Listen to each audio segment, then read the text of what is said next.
सादर करतोय बाप कविता.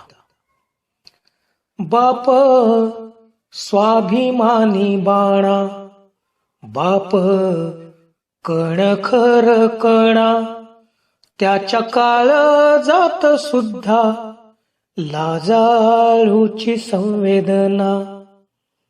त्याची पहाडाची छाती, त्याचे हृदय गुलाब, त्याच्या घामाच्या थेंबांना हिऱ्या मोत्याचा रुबाब.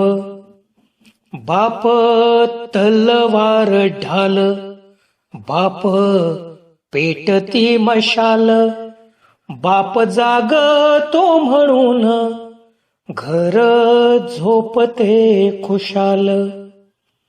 बाप घराचा तो पाया, आई कळस त्यावर, जेव्हा खचतो ना पाया तेव्हा कोसळते घर.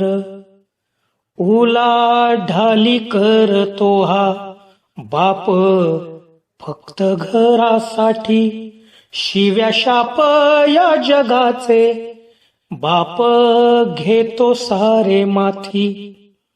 घर बायकोनी मुले यांना जगवण्यासाठी बाप होतो वेडा पिसा एका पैशासाठी.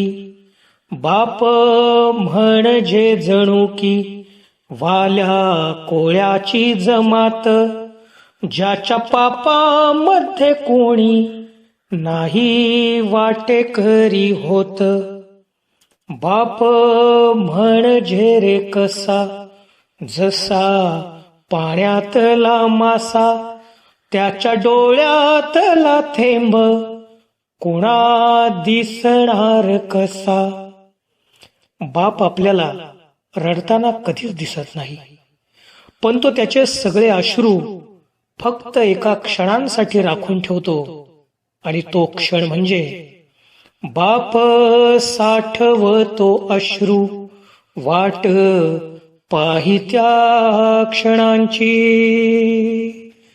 जन्मभराचे रडतो लेक जाताना सासरी. ज्याने जपले मुलांना तळ हाती पाकळ्यात, अशा बापासाठी यावी थोडी आसवे डोळ्यात. बाप थकल्यावरती त्याचा बनावे आधार, नाही उपयोग पुन्हा किती घातले पितर. बाप म्हणजे जसे की एक झाडच अबोली, बाप म्हणजे मुलांची जणू अव्यक्त माऊली.